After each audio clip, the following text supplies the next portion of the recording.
Me revoilà et plutôt de bonne humeur, parce qu'après un film comme ça, on peut parler de choses graves avec humour, et ça c'est très très important. Donc on va continuer à parler d'Israël-Palestine. Donc comme je vous l'ai dit, l'intitulé de cette soirée c'est « Israël et la Palestine face à la paix ». Le dernier conflit entre Israël et le Hamas à Gaza a considérablement ébranlé le statu quo entre les deux parties.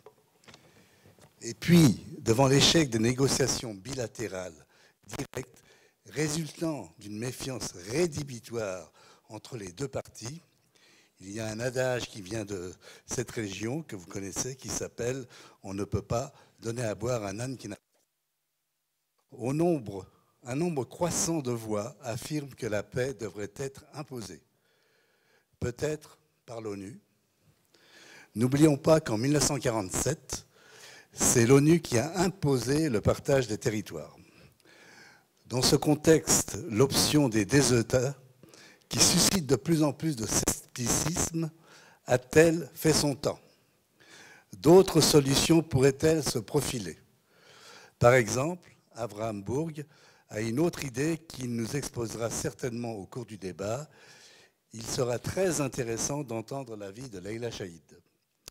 Maintenant, j'ai l'honneur d'accueillir deux personnalités, Michael Moller et Micheline Calmiret. Michael Moller.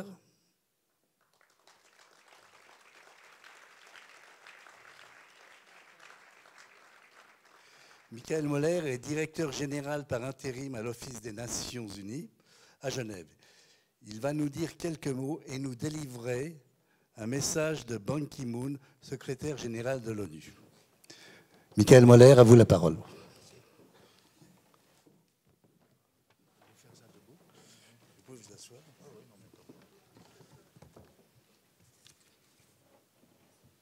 Comme vous voulez, comme vous êtes plus à l'aise. Je suis plus à l'aise, oui. Si vous permettez. Bonsoir. Madame Calmiret, chers amis, c'est un grand plaisir pour moi de participer au Festival du film et Forum international sur les droits de l'homme, qui est devenu au fil des ans un événement majeur ici au sein de la Genève internationale. La qualité des films et les débats approfondis ont aidé à renforcer le rôle de la Genève internationale en tant que capitale mondiale des droits de l'homme. Le festival est en lui-même une plateforme importante pour les débats et les discussions, alors que le Conseil des droits de l'homme est justement réuni en session à ce même moment. Il ouvre des nouveaux champs d'action et de nouvelles perspectives en montrant les nouveaux défis auxquels les défendeurs des droits de l'homme et les artistes doivent faire face. J'ai donc l'honneur, comme Léo nous vient de dire, de représenter ici le secrétaire général et de prononcer un message à l'occasion du festival et de cet événement spécial sur Gaza. Le message est le suivant. Je remercie les organisateurs de cet important festival du film et forum international sur les droits humains. La culture est un puissant outil pour faire œuvre de sensibilisation, mieux se comprendre et trouver un terrain d'entente afin de réaliser les objectifs que nous avons en commun. Cet événement se produit à la fin d'un mois qui, une fois encore, a été meurtrier au Moyen-Orient. Il a pour toile de fond le spectre d'une nouvelle escalade qui pourrait nuire aux deux parties et compromettre les perspectives de voir se concrétiser la solution prévoyant la coexistence de deux États. Je suis vivement préoccupé par les conditions qui règnent à Gaza, alors que le dernier conflit en date a pris fin il y a près de 6 mois. De sérieuses questions ont été soulevées à cette occasion concernant le respect des principes de distinction et de proportionnalité.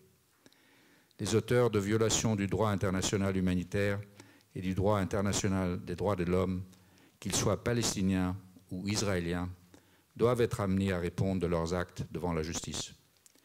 Les violations présumées doivent faire l'objet rapidement d'enquêtes véritables, indépendantes, impartiales, approfondies et transparentes. J'espère que la commission d'enquête établie par le Conseil des droits de l'homme contribuera à cet effort. Je l'ai dit et redit, le statu quo ante à Gaza est inacceptable et intenable. La situation demeure extrêmement difficile et instable.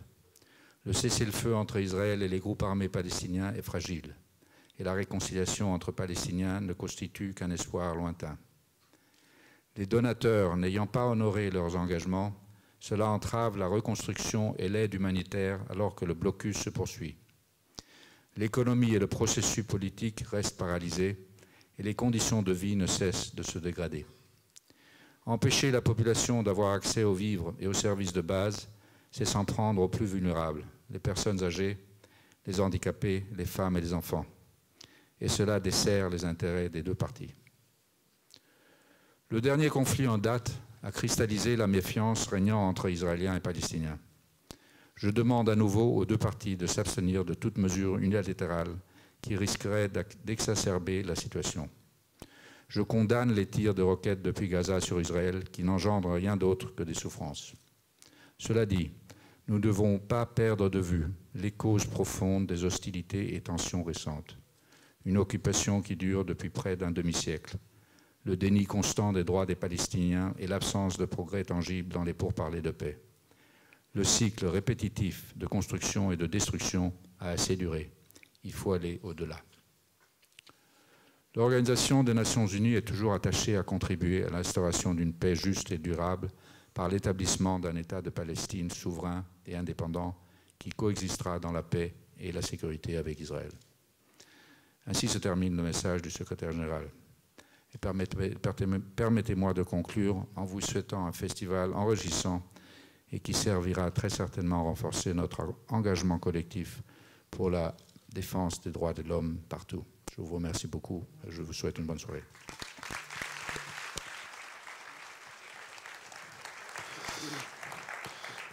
Je remercie Michael Moller et je suis très touché par le message de M. Ban Ki-moon, un message qu'il a voulu qu'on le délivre ici dans ce festival. Et je pense que par rapport au débat, ça va permettre de l'enrichir également. Maintenant, j'ai le plaisir d'accueillir Micheline Calmiret, ancienne présidente de la Confédération, professeure invitée au Global Studies Institute et surtout, elle a été l'initiatrice des accords de Genève. C'est pourquoi je ne doute pas que son intervention va certainement enrichir le débat. À vous, Micheline Calmiret. Merci beaucoup, bonsoir.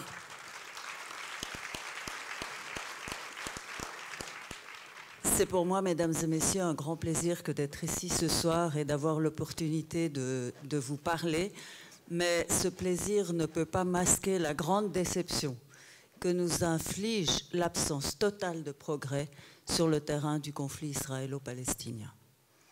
Le dernier conflit entre Israël et le Hamas à Gaza, le troisième en 6 ans, a ébranlé la communauté internationale à tel point que les représentants de 50 pays se sont rencontrés au Caire en octobre 2014 et ont exigé que les parties retournent à la table de négociation.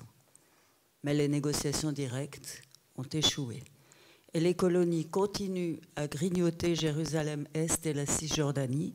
Elles sapent les efforts de tous ceux et de toutes celles qui essayent de renouer les fils de la confiance entre les parties.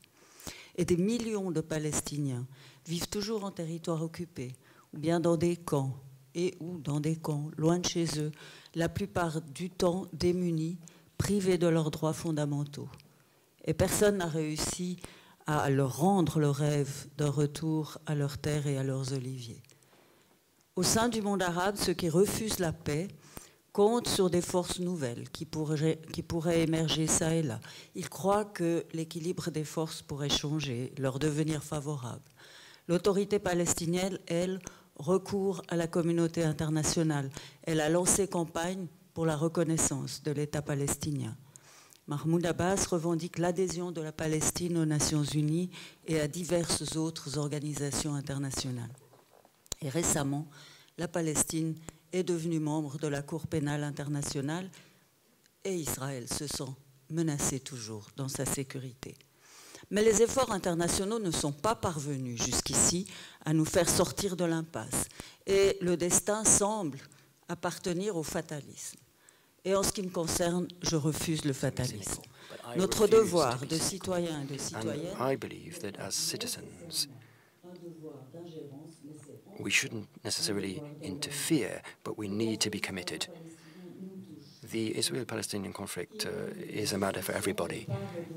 It is exacerbating suspicions both sides of the Mediterranean. It's undermining the possibility of a partnership between the West and the Arab and Muslim world in order to promote human rights, the rule of law, and good governance. And it's encouraging those who would like to take us back to the Middle Ages with beheadings and terrible violence and refugees. Ladies and gentlemen, I'm convinced that the Israel-Palestinian conflict is the key to all of the conflicts in the Near and Middle East. The Israel-Palestinian conflict is a question of land. Israel occupies the West Bank, Gaza, and East Jerusalem, where Palestinians would like to see an independent Palestinian state, as well as the Golan Heights and the Sheba Farms. That is the first aspect of the crisis. Secondly, the international community and Iran are involved. The balance of power is connected with energy, oil, and power. Israel believes that it has, or Iran believes that it has the right to develop civil and nuclear power program and develop its influence. The international community is afraid that under the development of a civil nuclear program, Iran is actually concealing its real attempts to develop nuclear weapons. And that is something that remains at the forefront of the Israeli minds, who interprets Iran's plans as a willingness as a determination to destroy Israel. And then Afghanistan, where there was a war for dozens of years now, and there is a very different situation. And there is also efforts to combat terrorism, who are using and abusing Islam in order to drive fanaticism among peoples, many people living in difficult socioeconomic conditions. Al-Qaeda remains in Afghanistan very strong and in the tribal areas of Pakistan. But Al-Qaeda also has given rise to new movements in Yemen, North Africa, and more recently in Iraq and in Syria. And between Syria and Iraq, we're seeing a new Islamic state, which is taking advantage of the weak states which were once strong. So this situation was predictable. Iraq is a symbol of a catastrophic military intervention. The behavior of the Maliki government actually exacerbated community tensions, and the processes of change in the region were blocked, and opponents remain in prison. But behind the war on terror, which has been going on since the beginning of the century, there is an economic and policy and a political attempt to get a hold of the control of oil and seek military supremacy in the region. These crises are independent but at the same time complex. And you have Muslims, Arabs facing up to each other, Shiites and Shia, and Sunnis, and the West and the East. And these lines of fracture are not evident, and no one is in control here. I'd like to remind you that in 2013, there was an attempt to strike Syria to damage the rebellion. But now we are seeing military efforts against Daesh with a tacit approval of the Bashar al-Assad regime. And an international coalition plus Iran, which is military active in Iraq, to support the government. A strategic error was committed by the West, and that is an attempt to weaken Iran, because Iran is a regional power and a key regional actor. The good news is that there is progress in negotiating a nuclear agreement with Iran, but the bad news is that the diplomatic approach in the region to support change is not credible. Daesh continues to contest the rule of law, democracy, and the protection and promotion of human rights. For Daesh, it is simply the law of the jungle. So, given the interrelated crises in the Middle East, I don't believe that there will be a lasting peace for Israelis and Palestinians without an overall solution for the whole of the region. As for the conflict between Israel and Palestine, you need to remember that surveys show regularly that since 2003, the two-state solution is now widely accepted by most Israelis and Palestinians. So why haven't we seen any progress towards that?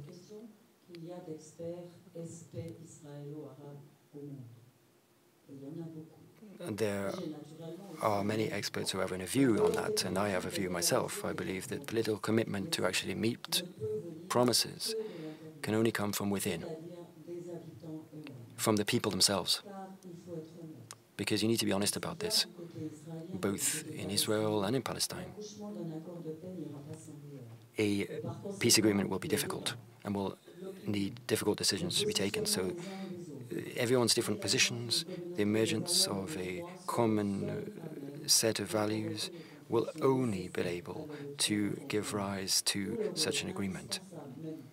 That is why civil society has such a crucial role to play, and in particular, women. The Geneva Initiative wanted to try to help see this common conscience emerging, and it focused on civil society, both in Palestine and in Israel, to see that happen, focusing on their commitment. And we were successful to a certain degree, because the 500-page document of the Geneva Agreements, which went through all of the different problems that needed to be addressed,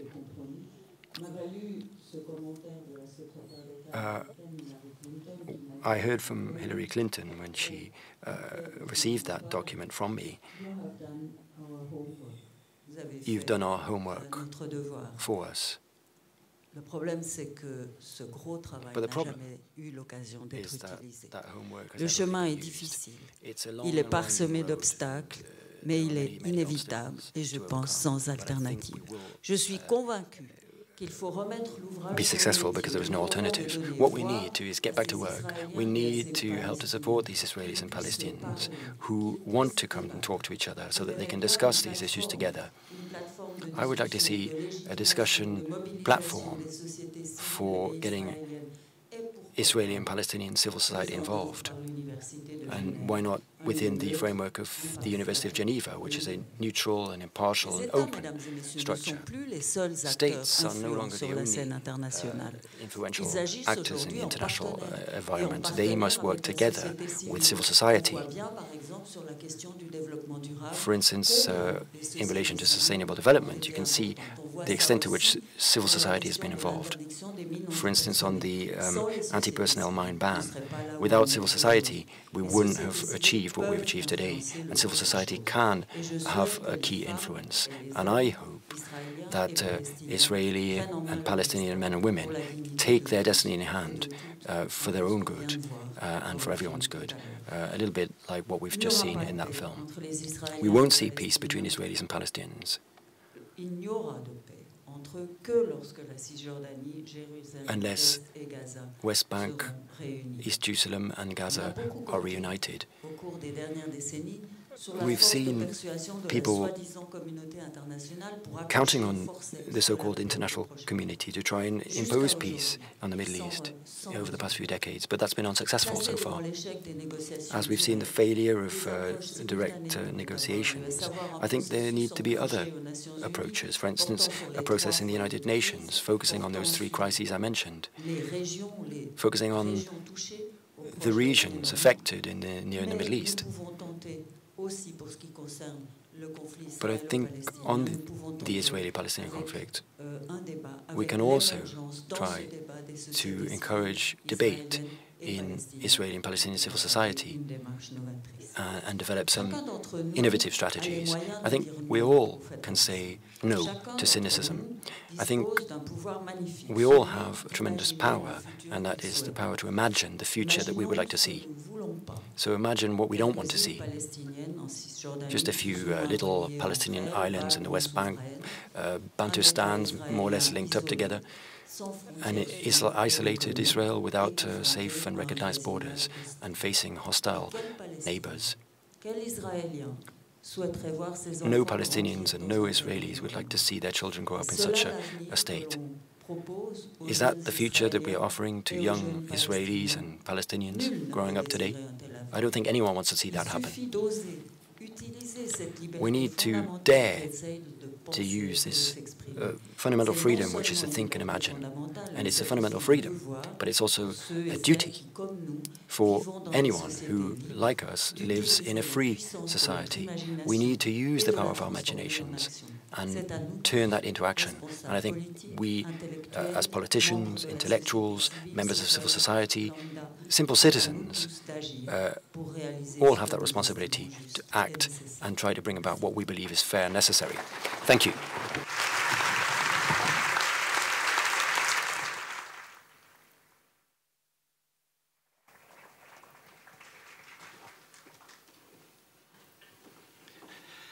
Merci beaucoup. Thank you very much, dear friend, Madam President. We are now going into a debate on that very tricky issue, which you've seen in that film from an interesting angle with some kind of optimism. And for that discussion, I'm now inviting to come up to the stage 3 speakers. First of all, Leïla Shahid.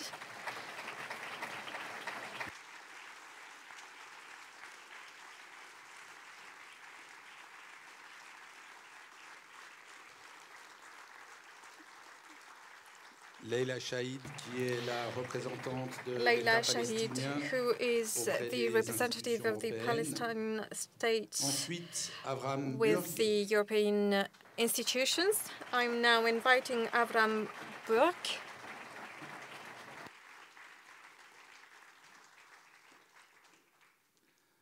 Ancien président de la Knesset. Former president of the Knesset. We also know him in Switzerland since he, at some point, was president of the World Association and played a part in the tracking of stolen funds, but he is with us to talk about the question of peace between Israel and Palestine. And our last speaker is Roland Steininger from the Foreign Affairs Department.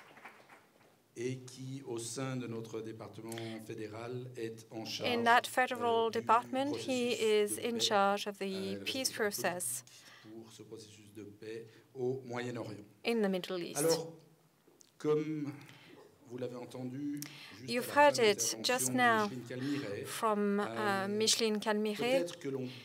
Maybe we should try more to use our imagination, the power of imagination, and turn it into action. So my first question to our panelists is the following. I'd like all of you to give maybe a brief answer so that we can take the floor in turns before giving the floor to the public for questions. So the first question is, talking about imagination, let's imagine that peace is actually here. We do have peace. What would you be doing tomorrow morning? What would be your first action? Ladies first, maybe. I would go and pay Avraham a visit. I'm sorry, but I'm not home. I'm in Geneva. Alors, je vais voir ta femme et tes enfants. Okay, then I'll pay your wife and children and grandchildren a visit. Maybe we can go to the seaside, to Jaffa. We can go and eat fish. I can show you my father's home in Raqqa, and we could have a nice chat, and we can have normal human relationships,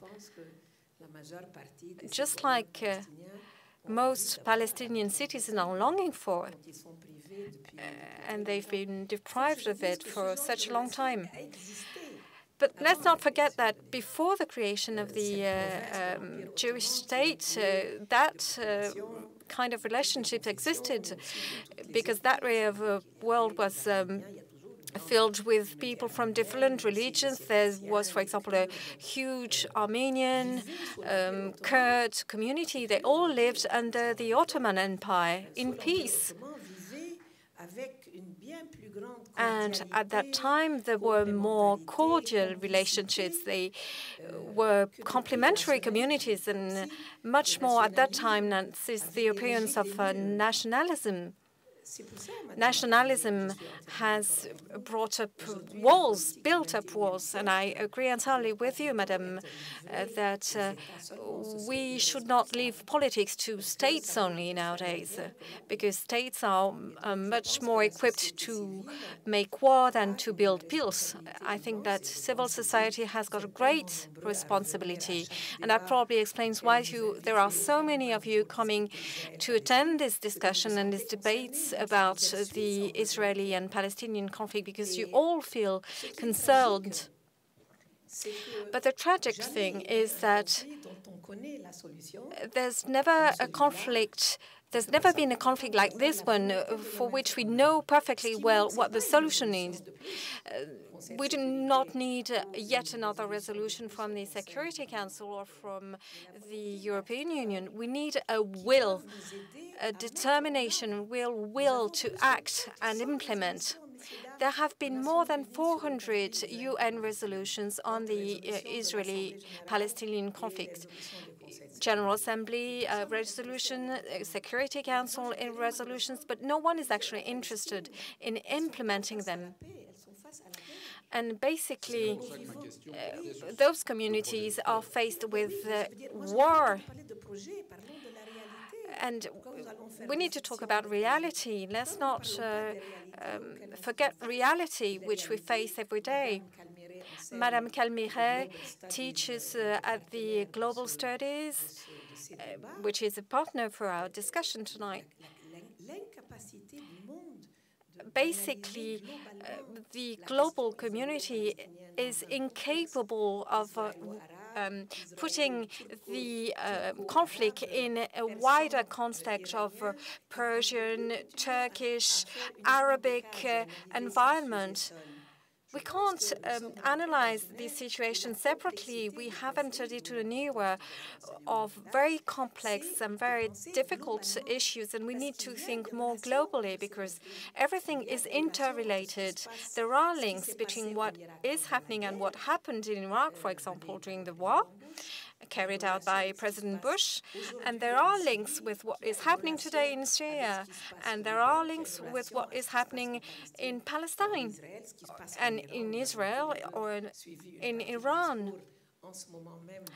At this moment, the Israeli Prime Minister is attacking fiercely the U.S. policy towards Iran, but we cannot think like this. We cannot think in isolation. This is absolutely stupid, and we need to think, as you suggested very well, out of the box, meaning having new ideas, seeing things differently. Because, as you've explained, we know very well what we need to do. We need to give Palestinians recognition. Whether they want to build a federation or a confederation is another matter on which they can get Swiss advice, maybe. But we need recognition, and we also need to make this not a project, not a plan, but a reality, and not the day after tomorrow, but tomorrow. But this is an eruptive situation. This is a dangerous situation. Gaza is going to explode. This is not a fight against Hamas. I do not agree. This is a war against the Palestinian people. The people who were bombarded in Gaza for 50 days are all Palestinians, Muslims, Christians, poor, rich, refugees. It was a war against the Gaza population. And that's why there were accusations and claims of war crimes. They only killed civilians. How can you make the difference when you aim from the sky with the F-16 planes? How can you make a difference between a civilian and a fighter? We're definitely facing war.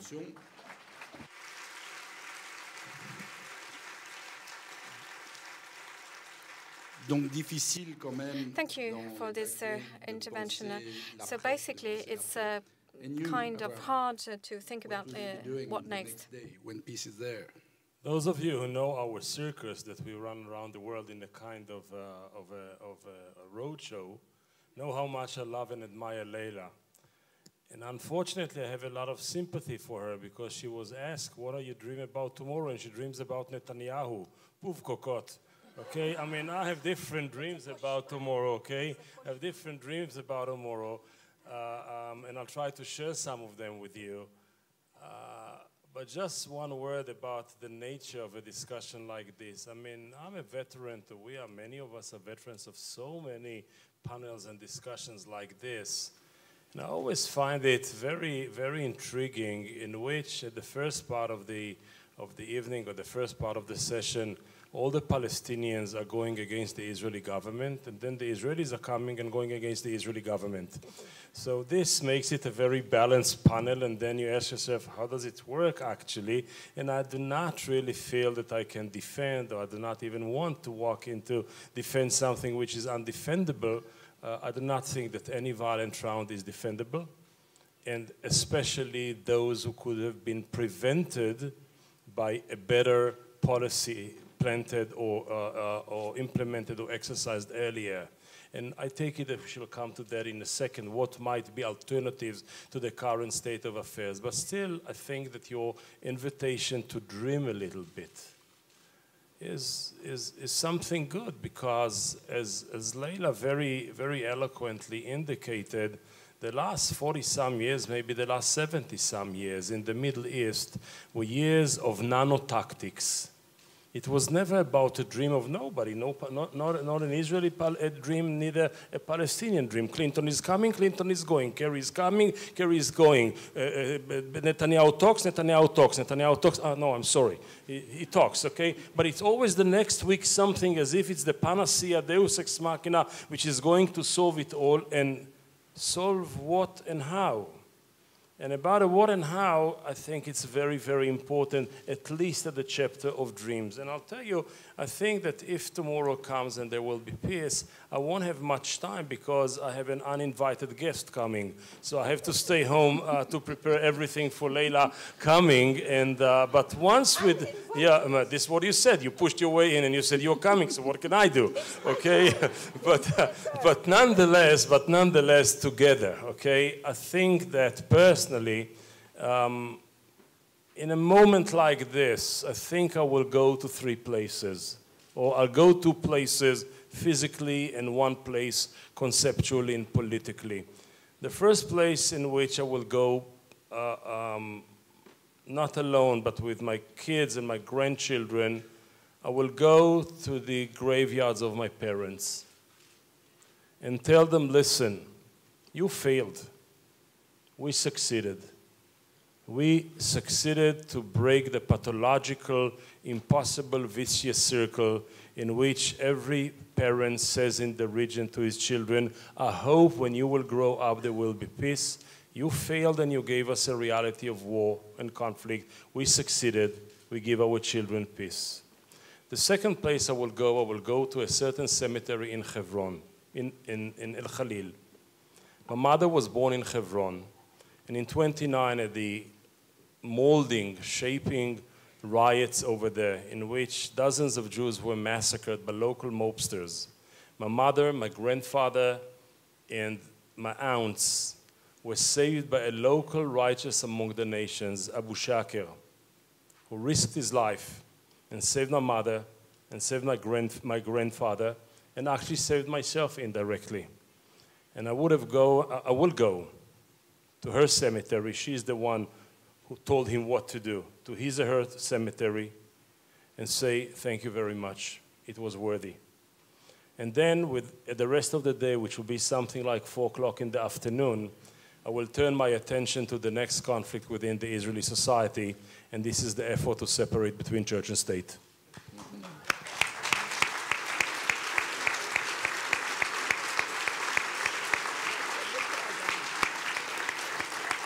Thank you.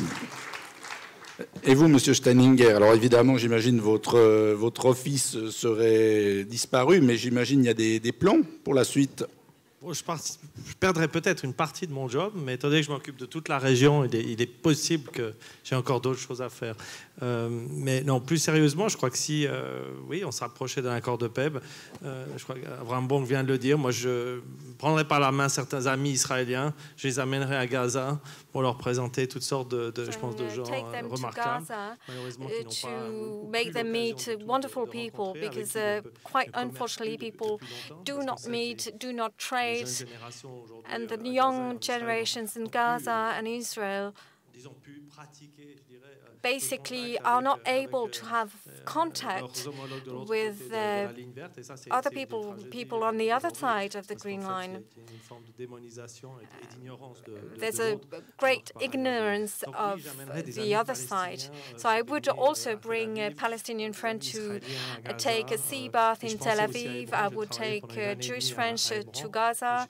And I know Hebron quite well. I've got quite a few friends there, and I know that a bit like Avraham, quite a few of them would love to go to Hebron. C'est vous qui nous avez mis sur la piste de Madam, la puissance de because you've urged us to think differently and prove our imagination. What would you imagine?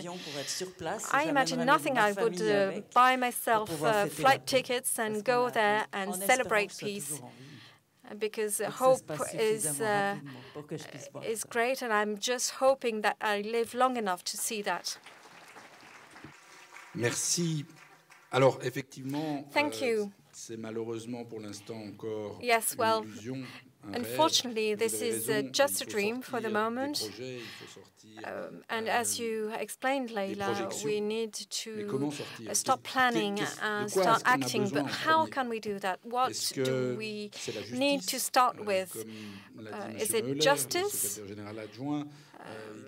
Like Mr. Muller explained, because justice has to be brought on certain crimes. How do we build trust? What about the status for a state of Palestine? Will it be an improvement? Will it be better for a dialogue? Do we need a regional approach? Well, if you ask me, I honestly think that we need to tackle the most urgent thing first. And trust, I think, can only be a result of peace. It cannot be a condition for peace. You cannot have trust between the occupier and the occupied. So the first thing, the most urgent thing, is to protect civilian populations under occupation. And I'm talking about here in Geneva. Geneva, let's not forget, which is the capital in charge of international justice, in charge of Geneva Conventions. It has now been 48 years. Please do not applaud. This is not a competition. I'm just honestly trying to see whether you as civilians, as citizens, can maybe help us so that those who are actually able to make decisions, just like the official representative from the Swiss government or the UN representatives, can actually make those agreements and conventions true protection instruments for the civilian populations facing war in Palestine and elsewhere, because unfortunately we're not the only ones. I'm at the moment thinking about the Ukraine, but there are tools, there are instruments. We do have instruments, but they have been emptied. They have no efficiency. I'm just talking very openly now because of the weakness of state states who should be supervising the implementation of those instruments. They're just saying, oh, let the Palestinians and Israelis talk to each other directly. But we've been talking to each other for 20 years since the Oslo agreements, and I think we've done our duty. We've tried bilaterally, and we have no change in the face of a government headed by someone like Mr. Netanyahu. We did have a chance, a slight, small chance at some point with Mr. Yitzhak Rabin, but now with Mr. Netanyahu, we do not stand a chance. He's got a strong backing from the Israeli army. He's got a strong backing from the US. If you do not want this situation to explode to everyone's face and not to our face only, people are you sure you can avoid yet another war in Gaza? Who knows what will happen in Gaza tomorrow? Maybe the conflict will also turn into a religious conflict with crazy settlers wanting to build temples. There is a strong urgency, and that's the message I want to bring across. We cannot afford to take any more time now. Violence is the result of the destruction of the state of Iraq. We do have to realize that. And that was the responsibility of Mr. Bush and the US administration. That led to the appearance of Daesh, which is now spreading across the area. And what is now happening in Libya is the direct consequence of the disappearance of the Libyan state. No one ever thought about what would be happening next. And what is happening in Yemen is yet another symptom. So there are great urgencies. How can you fight the violence of terrorism? By sending military aircrafts to bomb places? Is it the only way? Is that the only solution to international terror? Or shouldn't we also try to build coexistence, to build peace? You cannot only have a military response. We see very well what that leads to. And I believe that there are practical steps. We do have possibilities, and the Security Council, when it deals with other people, immediately resorts to Article 7, for example, imposing solutions, which they don't do for this conflict. But for that, we need a strong political will. And this is not only from Palestinian and Israeli sides. We need a strong political will from third parties, because they are also responsible. They have a duty as well. This is not an issue only for both states and both civil societies. Thank you.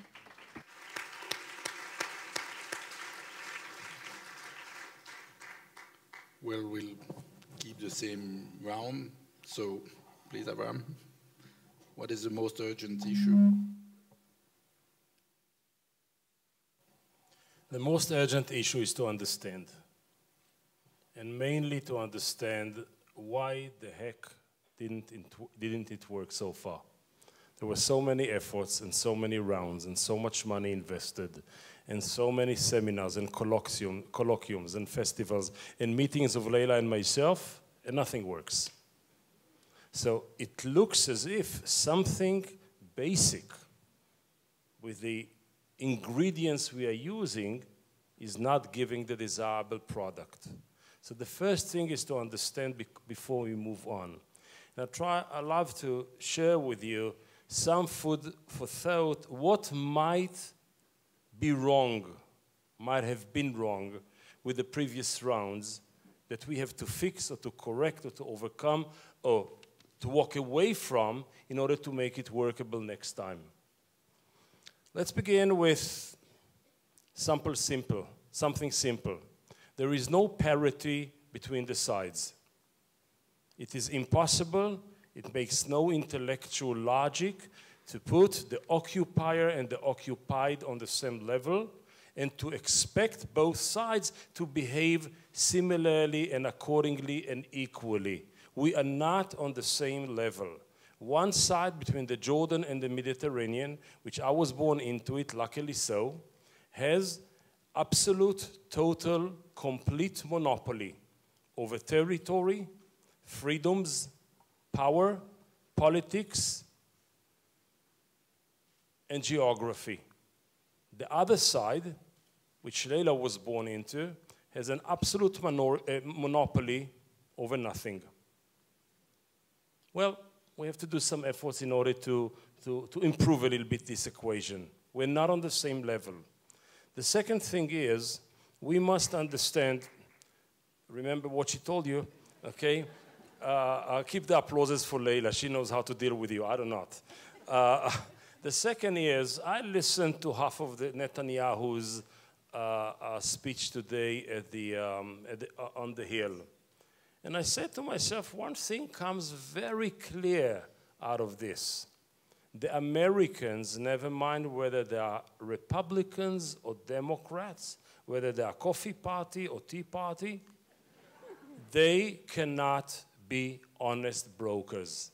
Doesn't work.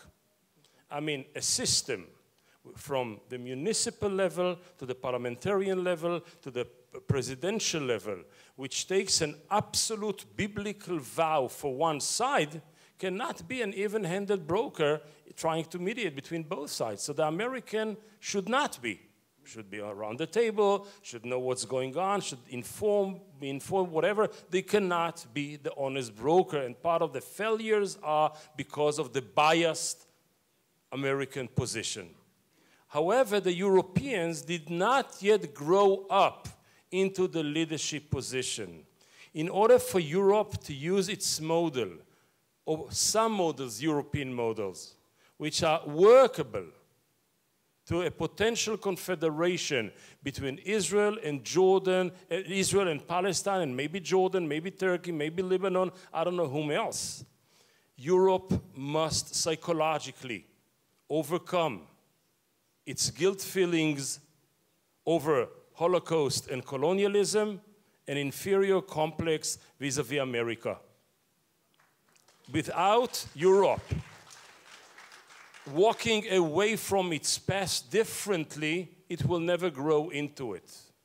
The next element of understanding is when we talk about the solution of states and borders, etc., and 2 states and 5 states and 1 state and whatever, let's remember that this is quite an old talk in a new reality. The concept of nation-state was born in the 19th century. It was, the conflict of ours was actually took shape at the first part of the 20th century and got frozen at the beginning, in 48, at the beginning of the Cold War, and as if nothing changed ever since. Borders and separations and partition and segregation are all concepts of the previous century which are unapplicable to the situation in which the two communities cannot be and maybe do not want to be separated. So what we have to do is to develop actually an alternative to partition, to develop principles that later will lead to policy, maybe through what President Kalmirez told us here, through the center and the university and the civil society and the political society, different principles that will lead to different models. I'll give you just 2 principles to think about. I would like to see a situation in which between the Jordan and the Mediterranean, the Jordan River and the Mediterranean, every individual and therefore every collective has the right for the same rights. It means that the Jewish side must relinquish some of its, if not all of its, privileges and share it, because it should become a shared space, not a monopolized one. The second is we must address psychopolitics. It's not about politics. We know what is the potential solution. Where it was 67, it was not erased. Where is Jerusalem? We know. Where is the Holy Basin? We know. How many refugees there are in the world? We count them daily. We know everything. It's not about the implementation of the real estate arrangement. It is something here.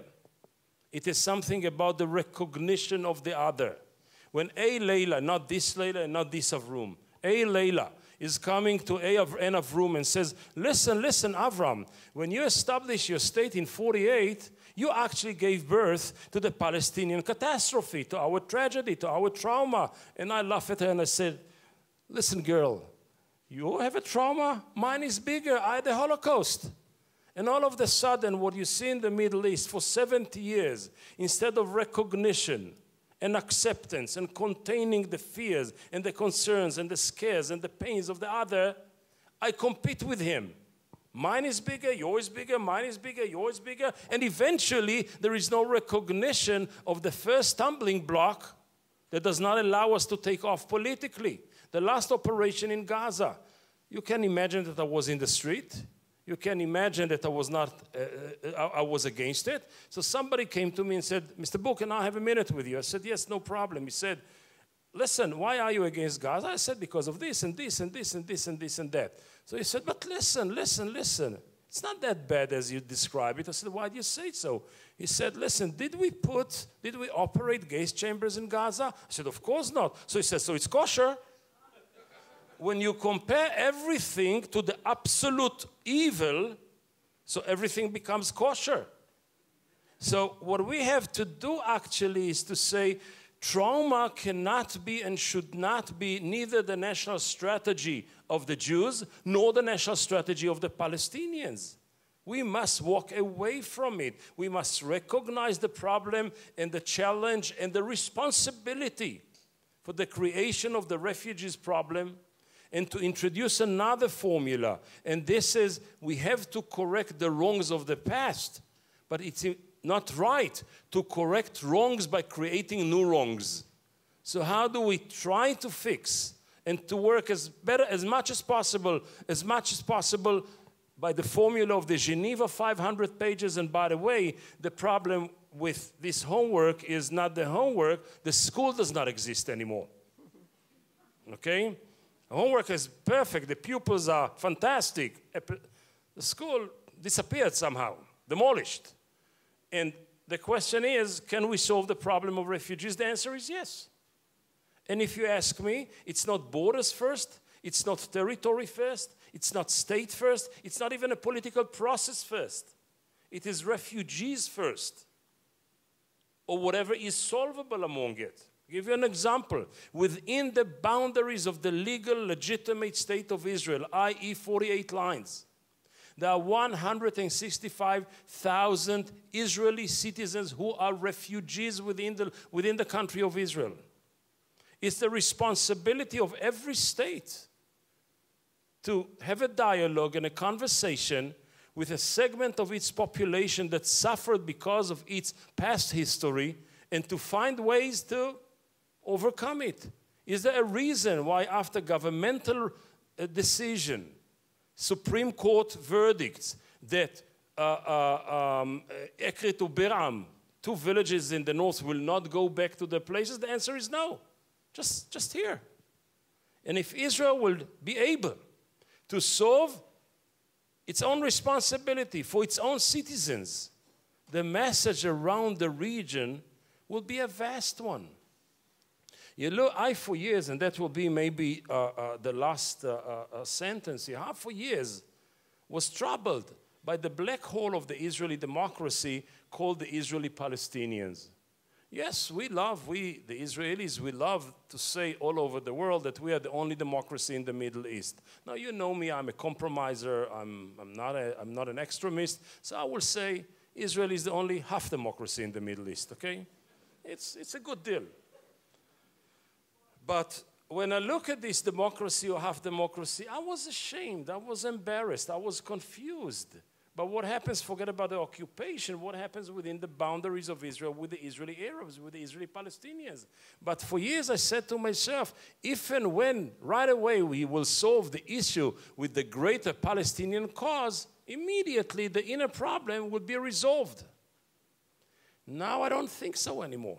Now my feeling is that an Israeli like myself has to invest a lot of energy in order to fill the hollow citizenship of the Israeli Palestinians with a lot of content to push it towards the highest level of equality possible, to make every venue open for them to be real, full, comprehensive players in the political game. Once this achieved, the potential politics for a more comprehensive peace with the rest of the Palestinians and the end of occupation maybe is easier. And therefore, a lot of energy is dedicated now by myself and by many of my friends to support jointly a Jewish-Arab list, to create institutions which are not there and were never built in the last 70 years, to enable the Israeli Palestinians to fully express their citizenship, and through this, actually, open a new kind of conversation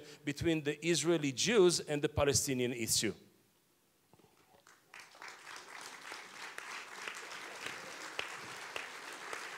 So somehow start with homework, meaning working at home on the problem. Monsieur Steininger, qu'est-ce qui doit être fait d'abord? Est-ce que la Suisse, vous avez été interpellé par Leïla Shahid? C'est vrai que nous sommes dépositaires des conventions de Genève. Asking you, because we are the depository of the Geneva Conventions, shouldn't we set up some mechanisms? Shouldn't we use those mechanisms? Well, the Swiss government, within that context of the Israeli-Palestinian conflict, is, of course, from a human rights angle and from a humanitarian law angle, for which respect is absolutely essential in Gaza as well as the whole territory. Indeed, Switzerland is the depository of the Geneva Convention, and in fact, this is a very limited role, legally speaking. It's actually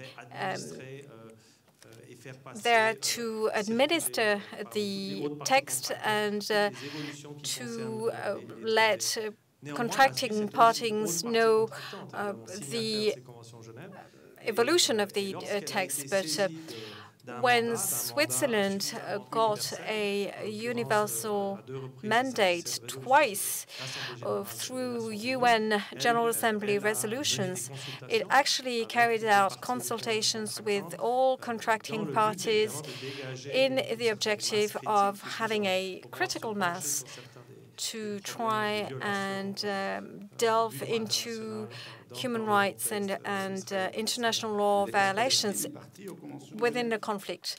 Is the Palestinian state party to the Geneva Conventions? Yes, indeed. Quite recently, for a few months now, President Abbas has ratified the Geneva Conventions as well as the additional protocols. But each state, each signatory to the Geneva Conventions indeed has a role to play for the respect of those conventions. And we are faced with an implementation issue. Unfortunately, there is no international order, and it's up to each of us to try. As for Switzerland, we have quite a number of plans and projects working with civil society and also in partnership with the Palestinian Authority and even with the Gaza authorities. We do engage on those humanitarian principle. Basically, it's part of the constant dialogue we keep with the Palestinian government as well as with the Israeli government. Now, coming back to the wider issue, I think that we are indeed faced with a very complex and highly complex regional problem, and they're all linked to each other. The situation keeps changing, and there are lots of conflicts and regional tensions. We do have a direct impact on the situation in Palestine. For example, we know that there is a important conflict between some Gulf monarchies and other entities, for example, supporting the Muslim brethren, and that's one of the problems which has not been mentioned yet. Not to mention the Kurdish Arab issues, the Shiite Sunni conflict. But what we need is to make sure that some tensions and conflicts which have no direct relationship with the Palestinian issue do not complicate things even more.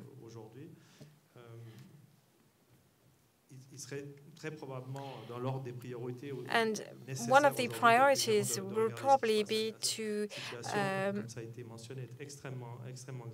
take care of the situation in Gaza, because it's never been worse than what it is today. And we could very well see the whole situation explode again. After the latest conflict, Gaza wasn't rebuilt for different reasons. For example, because the donors are hesitant to invest in rebuilding an infrastructure which will probably be destroyed again within a few months or a few years. Because that's what happened last time. So the seriousness keeps aggravating. And there are other issues linked to the restriction measures applied to Gaza. And although there is a mechanism that should allow the import of certain material, we know that there is not enough liquidity for people to buy the material to rebuild their homes. If we keep going at the rhythm we know today, the rebuilding of Gaza could very well take over 10 years. So the future is very uncertain indeed. And for demographic regions, for different regions, in such a situation, when you have no perspective, no economic future for younger generations, the trade between Gaza and the West Bank used to represent 40% of the local trade, and that doesn't take place anymore. So the economic problem is huge. So we need to try and solve the problem of Gaza. And of course, it's absolutely essential to work on the reunification of the different Palestinian parts. For several years, we've seen tensions appearing, for example, between Fatah and Hamas, and Switzerland is trying to offer its services to the parties to try and maintain a functional unity in Palestine, to, for example, reintegrate civilians in health, education, where there are huge needs. And we're working in coordination with the United Nations, with the Europeans, and with the US, with discreet but real support from Israel. We are working on that functional unity, which is definitely necessary for being able later on to go back to talks.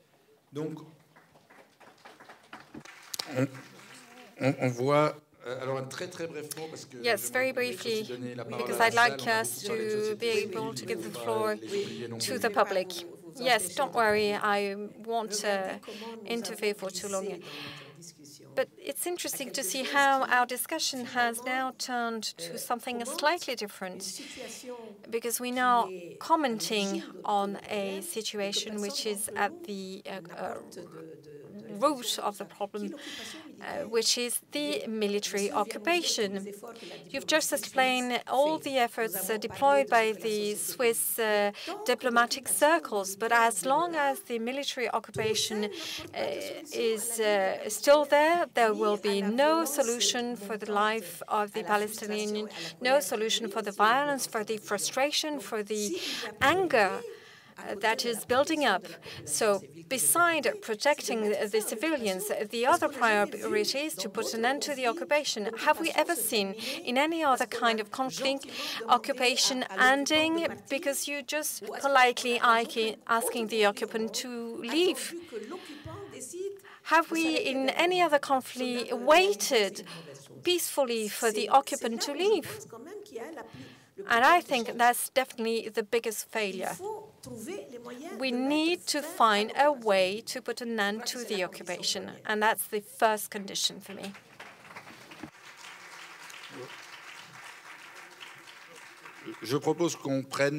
I suggest that we take a few questions in the public, and then I'll give you the floor back. Put your hands high enough. There's a mic going around. But please, I want only questions. I don't want to have any statements because it will not be productive.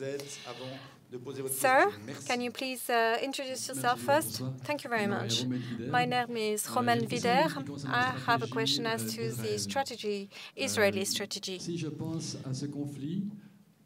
In this conflict, I can easily understand the Palestinian strategy.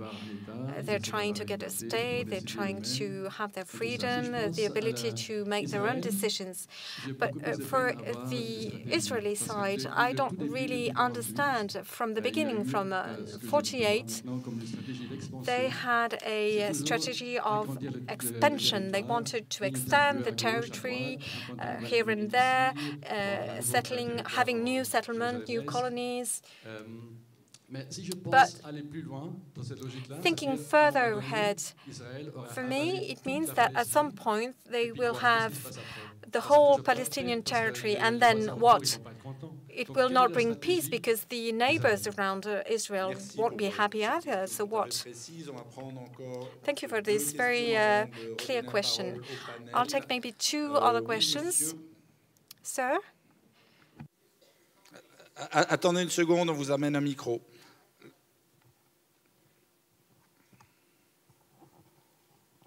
Bonsoir. Alors, good evening. My name is Raphaël Rutin, and I have a question to Leïla Shahid. You talk about civil society. We talk about civil society in Europe helping to solve the conflict. But I was wondering, in Gaza, is civil society free enough? Do they have enough rights to even show disagreement in the face of Hamas, for example? Because I think probably people are not all in agreement with the Hamas policy, which is quite warlike. And you also have another border with Egypt. Why are we always asking Israel to bring the material? Why couldn't we go through the Egyptian border to bring the material to rebuild Gaza? Thank you. Another question. No ladies? Where are the ladies? Okay, for the next round of questions. I don't forget you.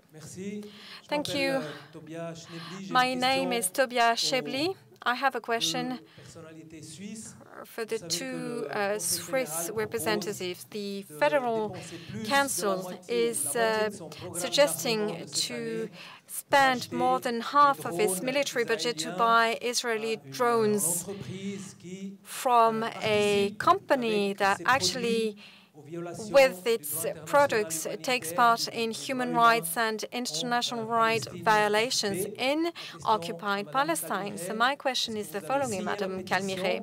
Did you sign the petition?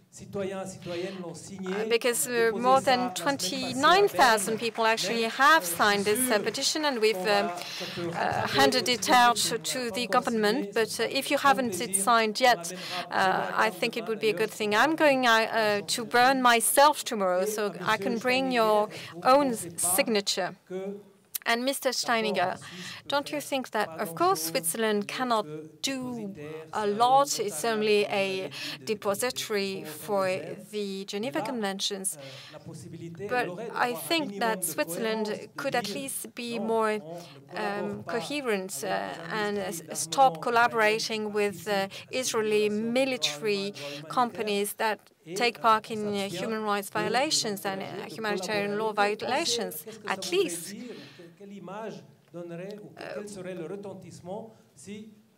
Can you think about the effect of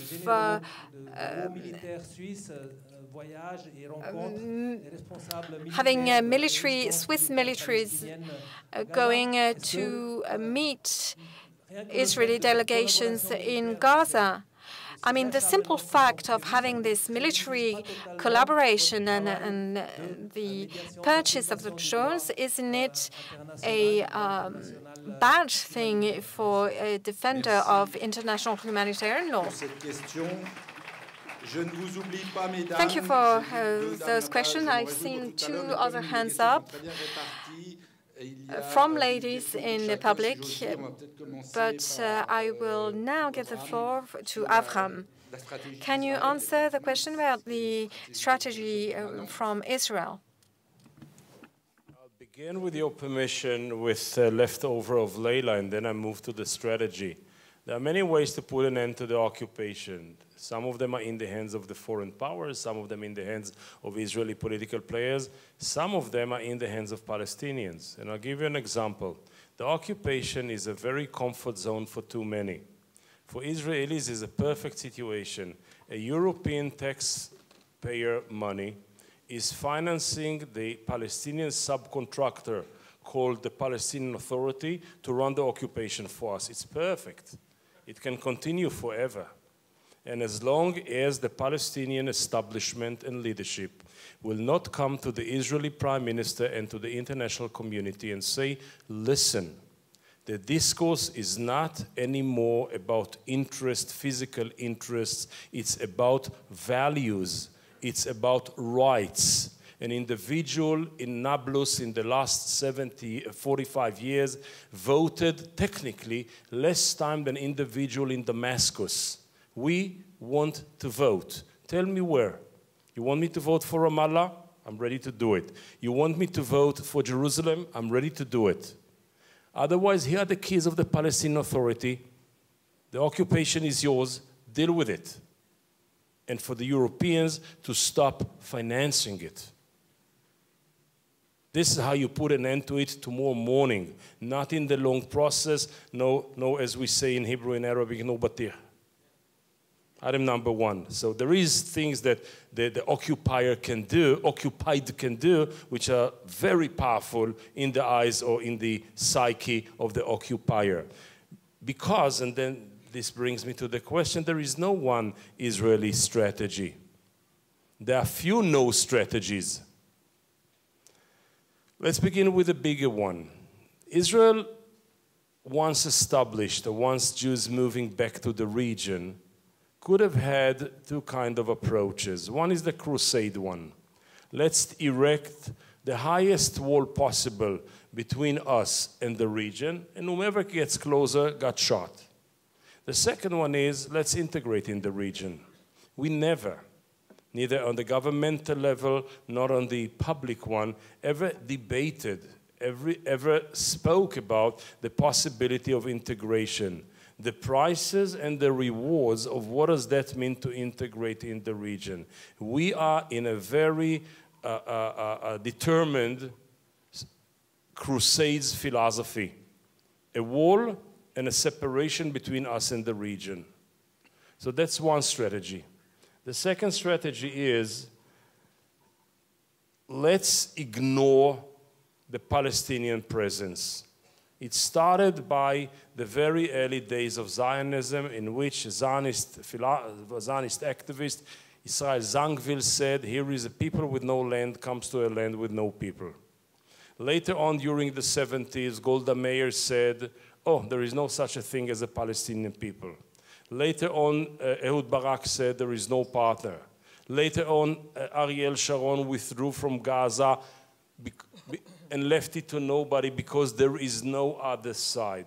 And at the same time, in which we do our utmost to erase, to ignore the Palestinian existence and totally erase the presence of previous Palestinian nation within Israel, we do not want to relinquish the #1 reminder of the Palestinian existence, which is the occupied territories post-67. From in Israel between 48 to 67, we erase the very presence of the Palestinians. In Israel, which is 67 and on, we do our utmost to get every morning a reminder, we are here. So you have here two very contradicting strategies. And it brings me to next one, and this is, with time, emerges a new, I can call it strategy, a new strategy for Israel that the center and left did not yet find a solution or a countermeasure.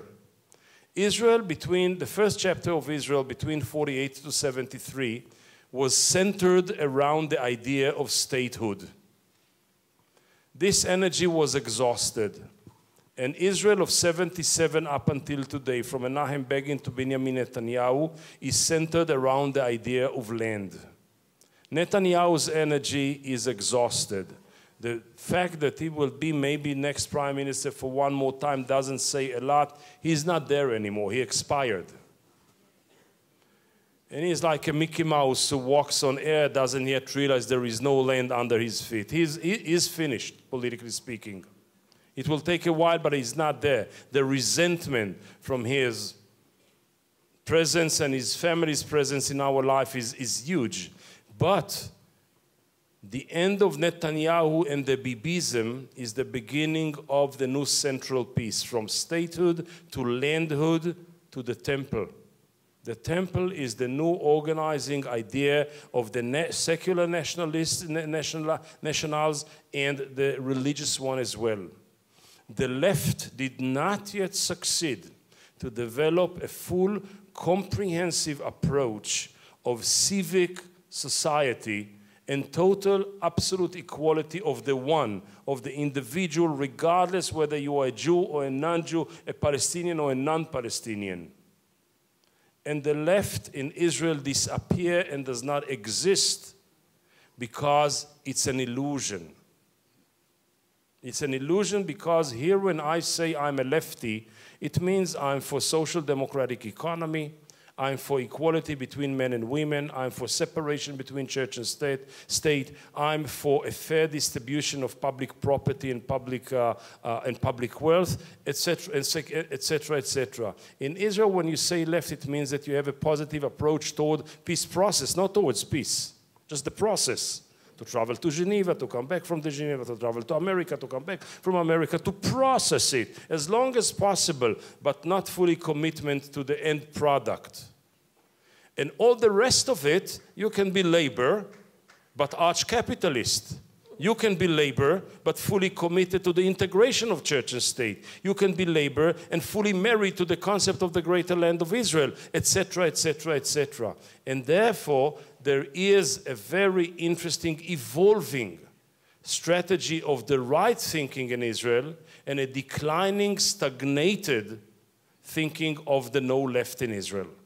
And this is, as much as it is confusing and troubling, it's an opportunity. Thank you very much.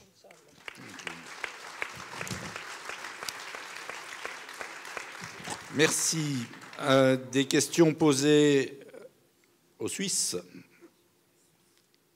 Alors, qui veut commencer? Ce n'était pas la même question, vous en avez chacun une.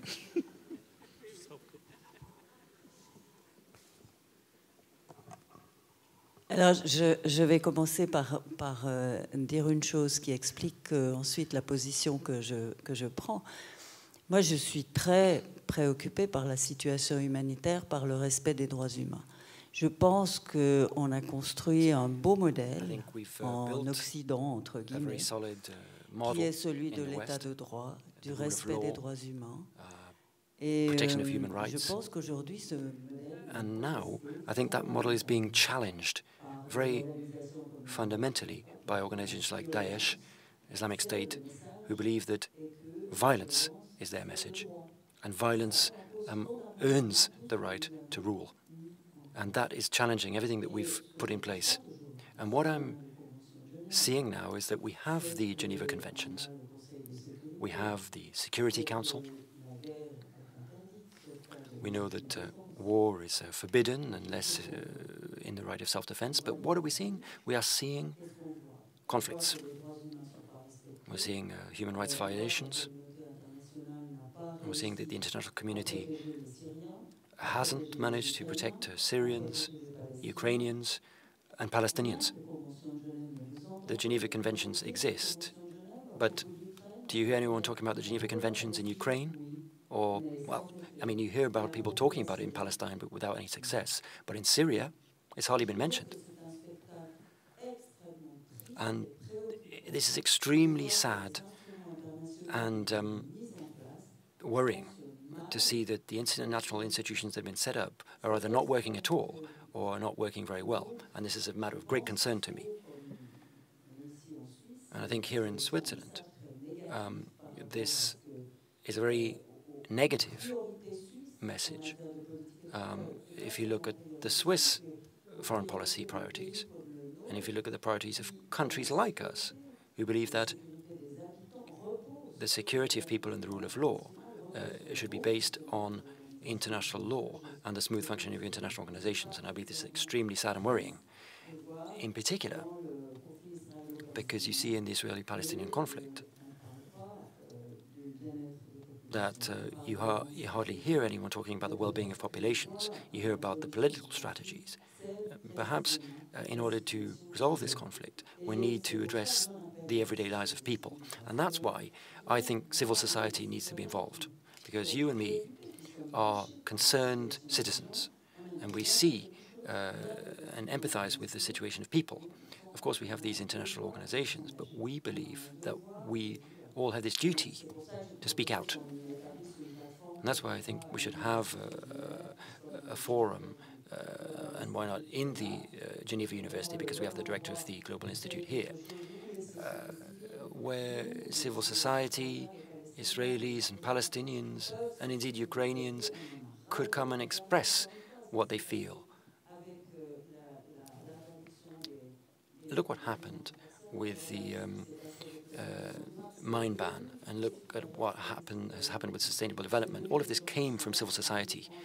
Determined people, committed people who said, look, we've had enough. We demand action from our governments, or we'll do this ourselves and take things into our own hands. And so this is why I believe very firmly that there needs to be peaceful solutions to conflicts. I don't believe that military solutions are successful. And I think that Switzerland is a neutral country, and I'm very unimpressed to see that we import weapons from countries in conflict or export weapons to other countries. Thank you. Yes, your turn. As for your question about buying weapon system from Israel and drones, well, I'm really not in a position to reply to that, because I'm really not responsible for those issues. And this is not just me evading the question. I'm saying that as a representative of the promotion of peace and foreign policy in the region of the Middle East. I'm not responsible for those issues. So I would invite you to put that question to the Federal Council directly. However, I can assure you that Switzerland continues to invest increasingly in peace building and promotion in the Middle East. For 2017-2020, we are submitting a proposal to the Swiss Parliament, and one of the key pillars is the promotion of peace. and the Swiss commitment in the region will be strengthened. So both in Syria and in Libya and in the Israeli-Palestinian context, I can say that we are making great efforts to promote peace, and you won't see a weakening of that resolve. In fact, you will see us stepping up that commitment in the future. Thank you. I'd like to reply to the question about Gaza, and then I'd like to reply to Avraham on the different responsibilities. It's true that at the moment, civil society in Gaza and in Palestine generally, in East Jerusalem and elsewhere, to speak out because people live under military occupation. And as you've seen, even cows can be accused of being a threat to the security of Israel. And this is very serious. It's not make-believe. This is really what happened during the First Intifada. Cows were targeted because we're talking about economic colonization here. We are a market where Israeli products can be dumped. We are the biggest purchasers of Israeli products because we can hardly produce anything ourselves, including milk production. So that's why the Israelis didn't want us to produce our own milk, because we have to buy their milk and their cheese and everything else. In Gaza, since 2007, a party has seized power through violence, Hamas, and you see real tension between Hamas and Fatah. And as a result of that, the reconciliation has failed. But let me tell you this, and Avraham knows this. Palestinians have tremendous resilience, and they are determined to live. However long this occupation has lasted, let's be honest about this. People have turned a blind eye to this situation because Israel is placed above the law. Avraham has mentioned this, and everyone's mentioned this. Everyone's talked about Palestinians refusing to cooperate and the Europeans having to actually refuse to pay for what should be the Israeli responsibility. But no one's talked about the fact that a power who violates international law hasn't been properly sanctioned. A country who has been violating this law for the last 48 years, failing to respect international law. I agree with you, Avraham, on certain things. I think we should continue to call for a boycott of Israeli products. Usually the end of the provisional period was 1999, and now we're in 2015. And we continue to respect an agreement which should have come to an end in 2009, when we should have announced a Palestinian state without zones A, B, and C, and without security cooperation with Israel.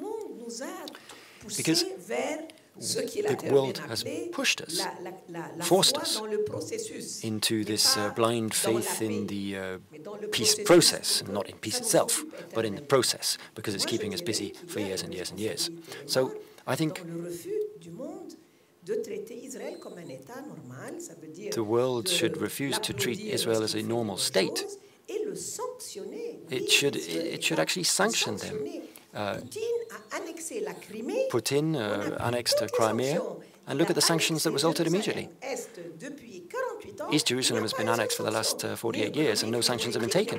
Economic sanctions, political, diplomatic sanctions, I'm talking about. So to put an end to the occupation, you need to do all of this at once. You need to see the work of civil society in Palestine, the Palestinian Authority, Israeli society, the Israeli government, but you need also work from third parties, and that's what we've seen here. We have two eminent representatives of a country which, because it is neutral, should be championing the application of one law for all. Michel Cadre talked about Islamists, and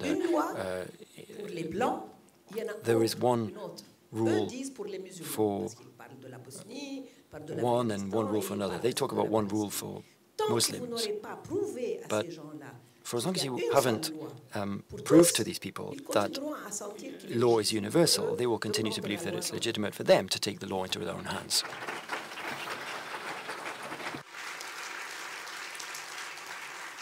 Merci pour ces fortes paroles. Thank you for those firm words as the international law professor. I take those on board. I can see that some people are getting a little bit restless, and I'll now give the floor to two ladies. I saw one towards the back, and then I think that up here we would like to debate all night, but we'll try and be brief as we can. The lady at the back, do you have a microphone? Alors commencez, s'il vous plaît. Go ahead. I'd like to thank Leïla, Shahid and Avraham Burg for everything they've said. That really strengthens what I believe, and I'm one of the organizers of Filming is existing. It's a Palestinian film initiative. Coming back to what you said, Leïla, about to the Swiss representatives, in November this year, the third edition of our festival, we invited two young Gaza filmmakers to show their films.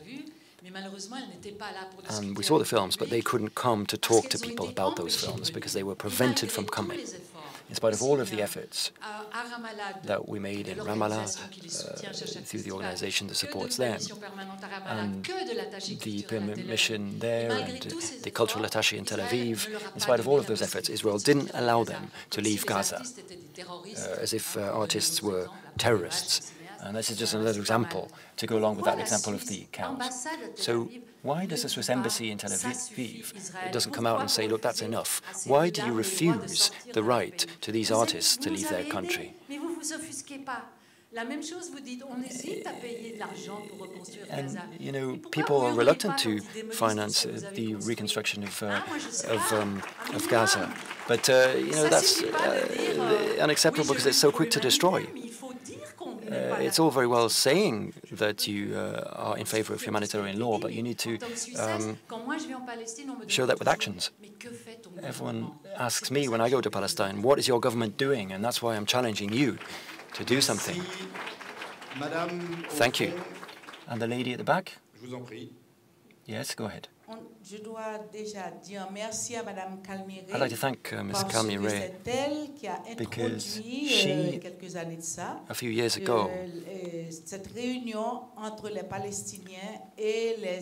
brought about this meeting between Palestinians and Israelis, and she was heavily criticized for that. And in spite of the fact that progress hasn't really been made, I think her work was very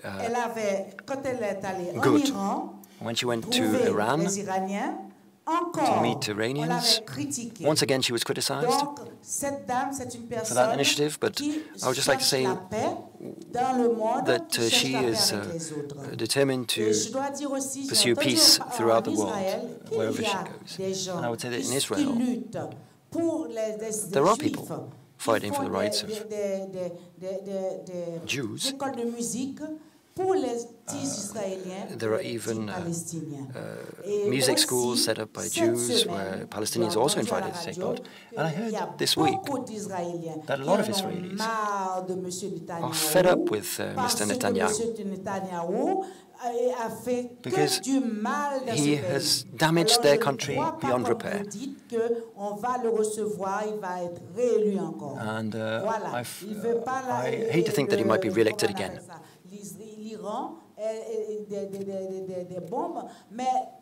He's afraid of Iranian nuclear policies, but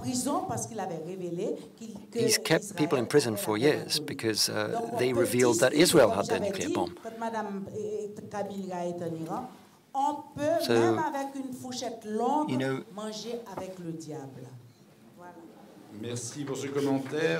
thank you for that comment. Just one more question here at the front.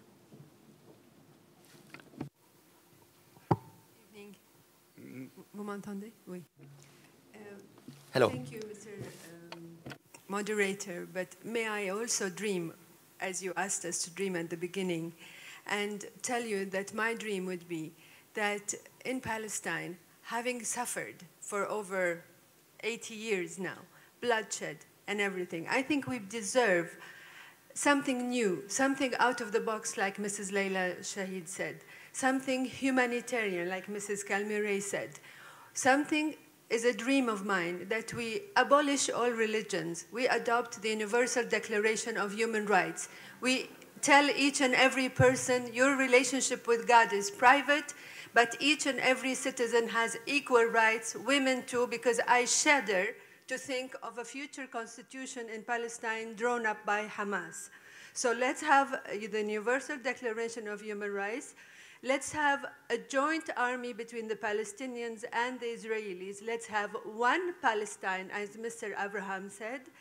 And then I think we will be not only saving the Jews and the Palestinians from themselves, we will be saving the world, because Daesh and their groups, they are latent, dormant cells in Jordan and in Palestine and all over, and they're just waiting to come over. So let's have, this is my dream, and I hope, I don't know, give me the telephone number of anyone who can make a dream, and I will go to them.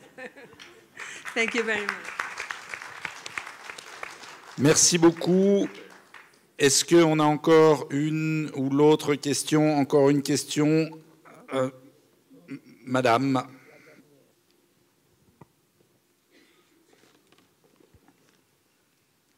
Merci beaucoup. Myriam Arquello.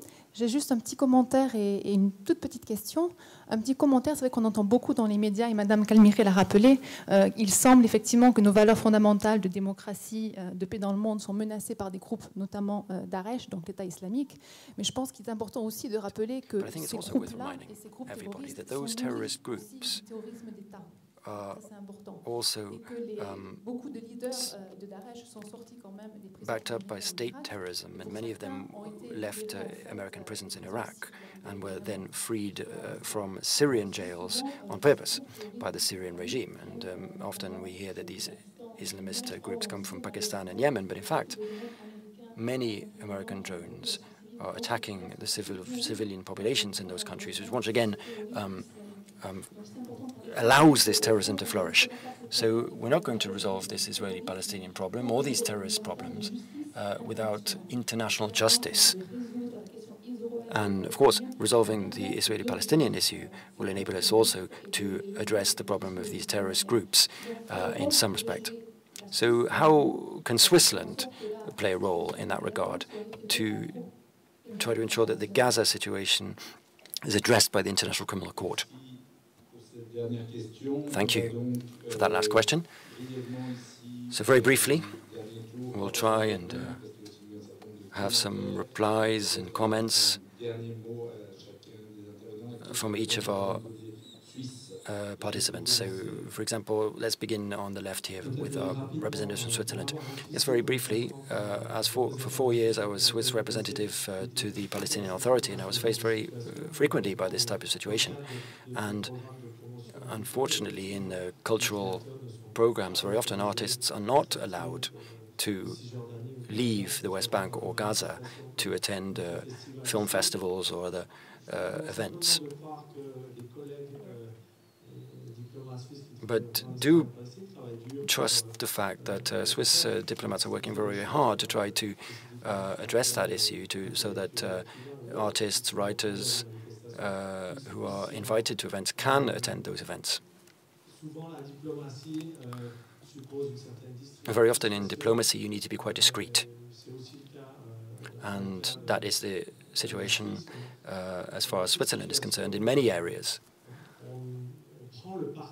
where we try deliberately to be fairly discreet about our protests and not do them in public, because we believe very strongly that the best way to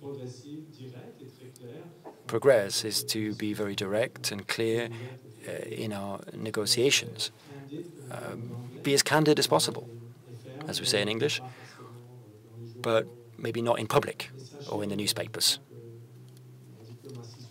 So I assure you, the Swiss Ministry of Foreign Affairs is doing a great deal to try to resolve this type of issue, to try to promote cultural exchanges.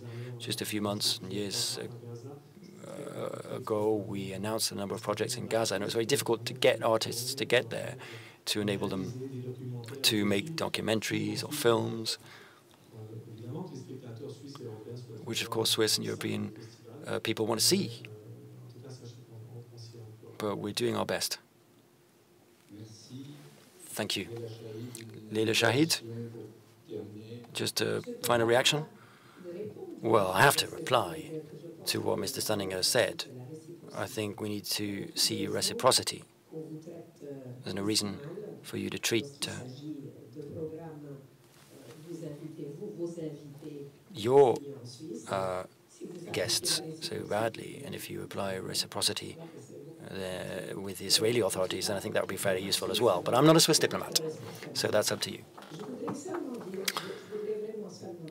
I just wanted to say that I feel that the situation is extremely urgent because the global picture is so more complex than it used to be.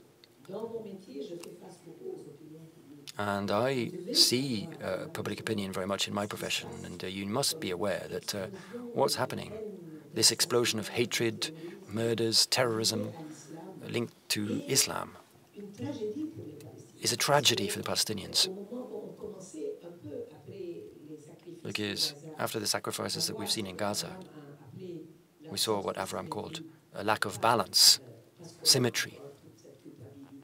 We have this sense of shame. We're pretending that there are two equal parties. But, you know, there is this great rejection of what belongs to the Arab and Muslim world now in the West. And Palestinians, in spite of themselves, can be victims of that in a very unfair way, victims of that terrorism, because they'll be abandoned in terms of being an international political priority. Look what you've described in Gaza. The fact is that it's no longer a priority of states now. And I think the price to pay is a terrible one. Thank you. Merci beaucoup. Avraham? I admire you people. I wonder to which of the issues to disagree.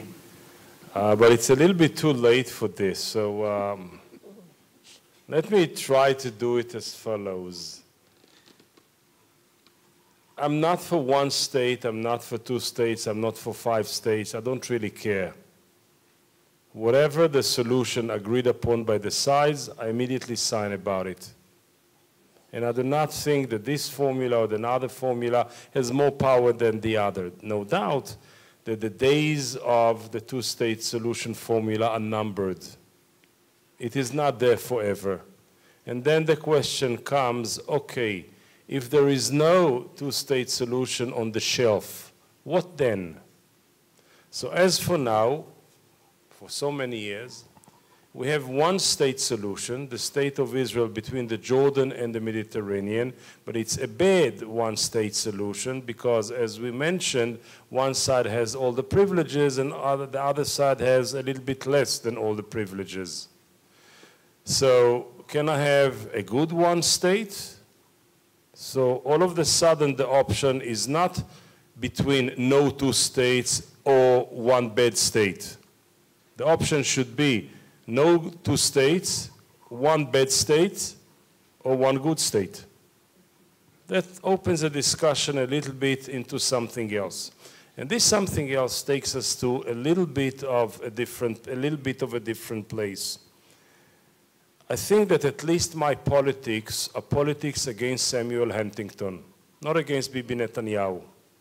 As much as he represents the entire Jewish people, the entire pantheon of angels, gods, prophets, history, future, etc., he is whatever it is. By the end of the day, quite a pathetic, empty rhetorics.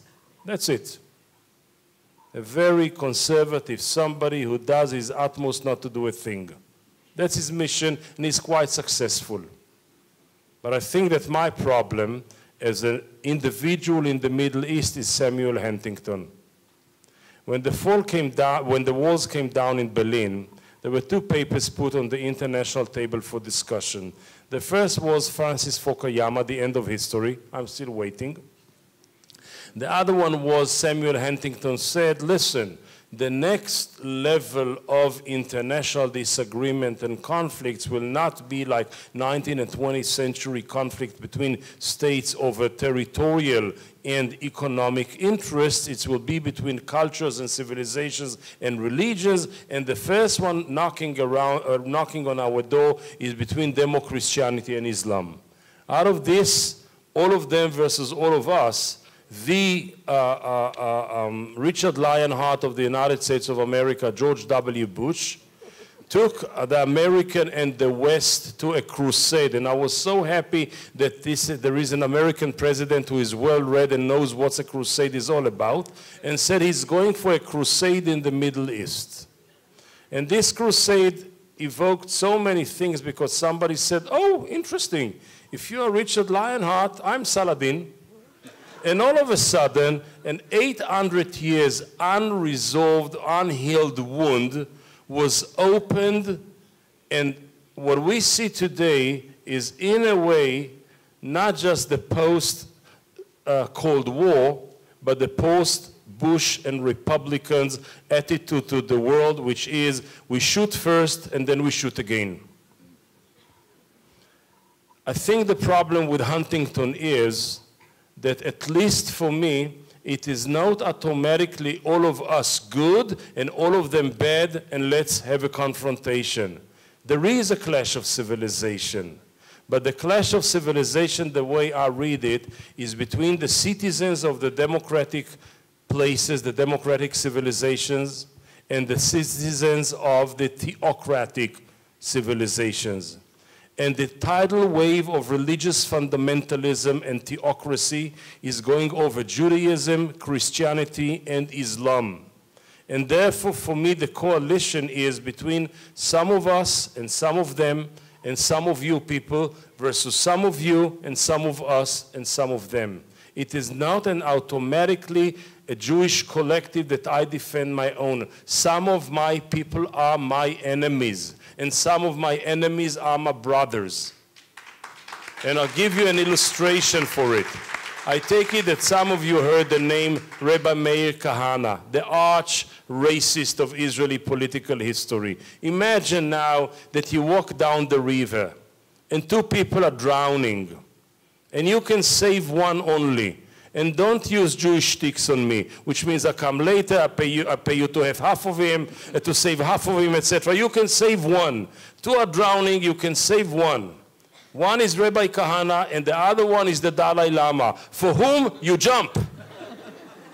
If you give me an answer, I jump for the ISIS man, or for Rabbi Kahane man, or for whomever Christian, evangelical, Christian Zionist, fundamentalist, or whatever, I know exactly whom you are. But if you jump for my brothers in values, the Dalai Lama, or Desmond Tutu, or whomever it is, you are my brothers in values. And therefore, I believe that the 21st century discourse should be to create this coalition of like-minded, like-values people versus the opponents, despite the fact that maybe genetically we are coming from the same origin. It's very difficult. It's very challenging. But that's the only way to overcome the tribal mentality that time and again draws us backwards and backwards and backwards. And here, I will just end up with Hannah Arendt's fantastic observation. Hannah Arendt said in one of her letters, she said, I am not committed to collectives. I'm not in love with collectives. I'm committed and obliged to ideas. So my question to people is, tell me, what is your idea? If your idea is like mine, we are partners. If your idea opposes mine, we are adversaries. And in this case, there are too many Israelis and too many Palestinians, or many Israelis and many Palestinians, like the two of us, who refuse to be enemies. And that's the potential of the new future.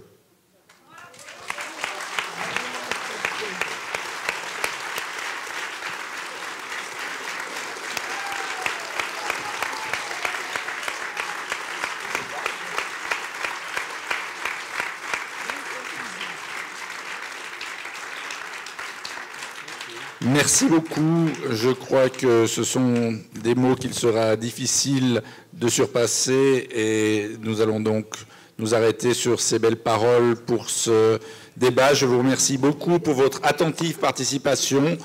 Je crois qu'on a vu qu'il y a encore de l'espace pour le dialogue, heureusement. Et il ne suffit pas de dialoguer, il faut maintenant avancer, mais je crois qu'il y a des volontés pour le faire. Léo Kahneman, merci de nous avoir associés à ce débat. Merci d'avoir œuvré pour organiser ce débat. Et je te repasse la parole. Oui, brièvement, mais avec beaucoup de sincérité, je voulais remercier tous les intervenants parce que chacun a apporté une pierre à l'édifice en faveur de la paix. Et own contribution in favor of peace. I do admire your sincerity. Thank you, Nicolas, Levrat, for excellent moderation of this discussion. I also want to thank the technicians as well as the interpreters for a great job.